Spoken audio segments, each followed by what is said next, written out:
शरणं गच्छामि धम्मं शरणं गच्छामि संघं शरणं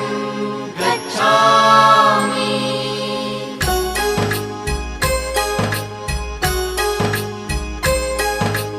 बुद्धं शरणं गच्छामि धम्मं शरणं गच्छामि संघं शरणं गच्छामि। त्यागमूर्ती तू शांत चित्त तू योग रूप संसारी दया प्रेम अन मानवतेचे प्रतीक तुझी ईश्वरी सिद्धमूर्ती सिद्धार्थ गौतम सकलांचा स्वामी